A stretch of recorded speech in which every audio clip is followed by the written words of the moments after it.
In a small town, a hidden crush and a ghostwriting scheme force two outsiders to confront themselves and each other. A love letter intended for someone else ignites a connection in the most surprising places. The movie starts at high school, with Ellie Chu, a high school student who spends her time writing papers for other students to make herself extra cash. She sets her dad to sleep and goes out to get to school on her bike. She has to ride far and some other kids make fun of her along the way.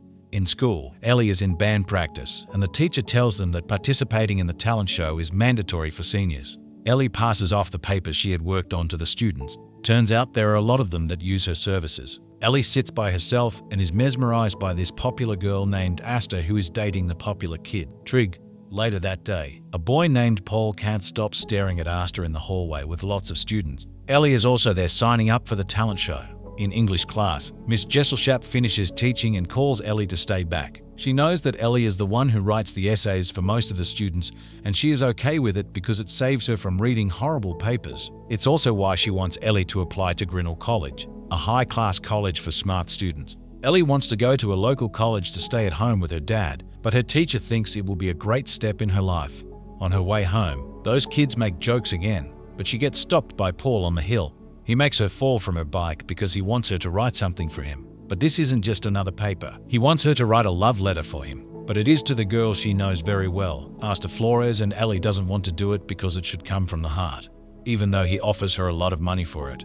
That night, she is working on an essay while watching a movie with her dad. They live near the train station because her dad is the controller of the station. The next day, she is on the phone with the electric company, and they keep her on hold for hours until she bumps into someone and her books end up on the ground. And surprisingly, Aster comes to help her, and they meet for the first time. And even more surprisingly, Aster knows who Ellie is because she plays piano at her church. But Ellie can't seem to stop staring at Aster. And on the phone, she is told that the power will be turned off at her house if she doesn't pay at least $50. So she tells Paul to pay $50 for one letter, and he seems excited about this.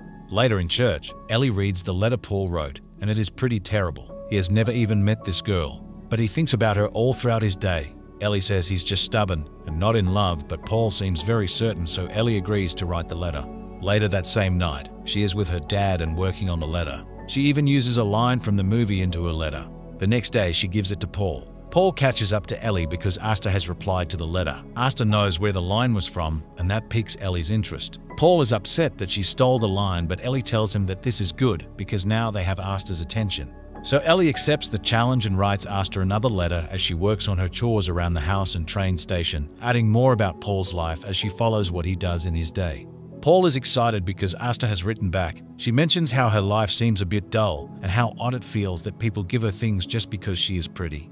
Ellie is mesmerized by the letter and Paul rushes to text Aster, but Ellie tells him it isn't time yet. Later in school, Ellie runs into Aster in the bathroom. But what she doesn't know is that Aster looks at Ellie too, without her noticing. They're properly into each other now, even though it's through the letters. They get closer and closer until Ellie asks Aster to show up at some random coordinate. It's a wall where Aster and Ellie take turns painting using a spray can, until it gets painted over by the owner, pushing Paul to finally send a text to Aster, asking her out on a date. Aster doesn't like the stuff her boyfriend is doing, and that pushes her to respond and agree to the date. One day, Paul and Aster go on a date, and Ellie, as usual, is eavesdropping on their talk. The date doesn't go well because Paul can't talk to her the same way he does in his texts and letters. The next day, Ellie meets him and suggests that they should quit now. She thinks that the more they trick Aster, the harder it will be to persuade her. However, when Paul stands up for Ellie against some bullies on their way home, she changes her mind and decides to assist him again. But this time, she plans to use a new strategy. In the next few weeks, Ellie gives Paul lessons on art, literature, and other things Aster likes. During this period, they become closer and learn a lot about each other. They also share their family problems. It turns out that Paul's family has been in the sausage business for as long as he can remember, and they want him to carry on with it. However, he finds it very dull and wants to try something new.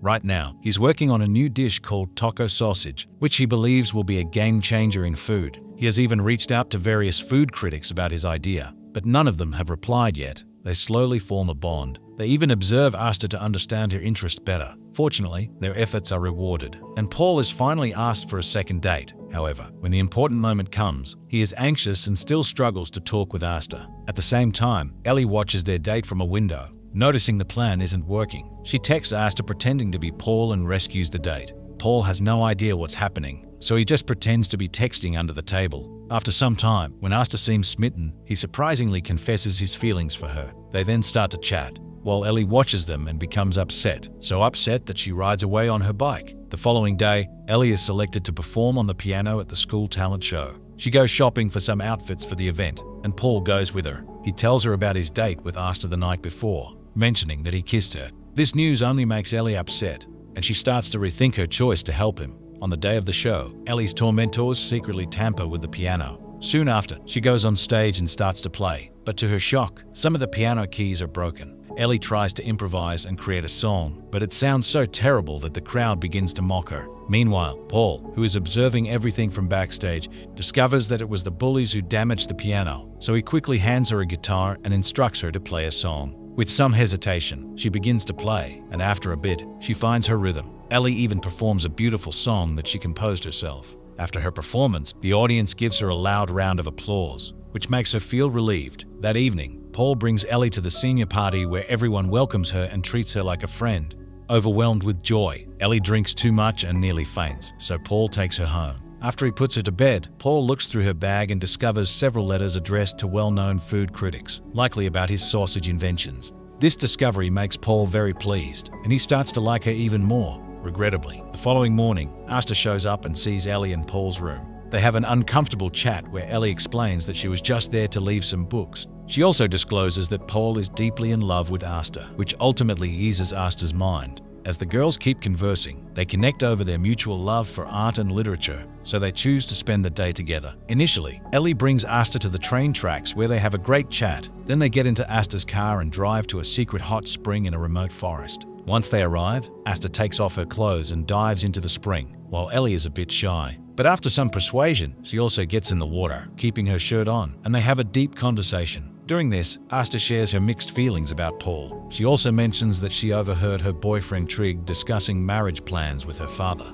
Later that night, Aster drives Ellie back to her place, and when she tries to sneak inside, her dad catches her. Aster then finds Paul doing his chores at home. She asks him if he believes in God, and he is certain about it. He compliments her painting, and then they share a kiss. Ellie is watching them from her window and is heartbroken. She then stumbles onto the application to Grinnell College and decides to give it a shot. The next day, there is a big game at the high school, so Aster wishes Paul good luck on it. The team is losing badly when Paul looks and sees Aster in the crowd, but when he is distracted by Ellie, he accidentally catches the ball and runs in for a touchdown to the cheer of the crowd, because this is the first time the team has scored points for 15 years. Later, Ellie is getting lots of drinks when Paul finds her. He needs to talk to her, so helps her drink some of the drink and tries to kiss her, but she doesn't want it to happen. They get caught by Aster, who walks away hurt. That's when Paul realizes that Ellie is in love with Aster too. He thinks it is a sin, and she is going to hell for it, leaving Ellie alone. That night, Ellie runs into Trig, who thinks she is in love with him. She then sarcastically agrees, but then her dad sprays water on him, chasing him away. Some days later, Ellie is headed to school where Paul is now hailed as the hero, but he is heartbroken and doesn't care about the attention. Aster also has visible pain on her face as her friends have fun. Ellie is also hurt by the events. Back in his home, Paul looks online about gay people, and as the search is discovered by his mother. The next day, Paul delivers some sausages to Ellie's house.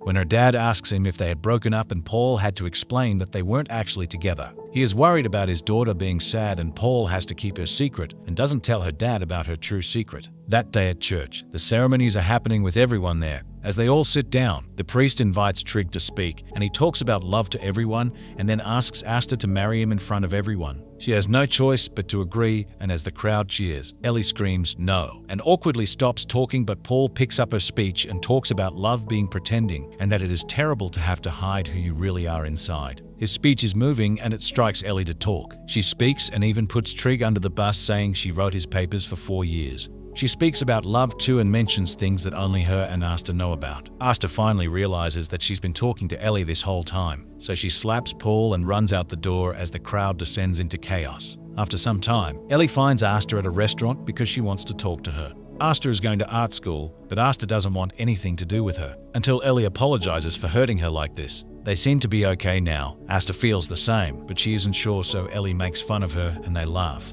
Ellie leaves, but not before running back and giving her a kiss. As the story ends, Ellie is finally happy with her decision because she gets to leave off to college, and Paul is there giving her sausage as a goodbye present. They share an emotional goodbye and she gets on the train. As she sheds tears in her seat, she sees Paul running after the train, making her laugh until it speeds off into the distance, changing all of their lives forever.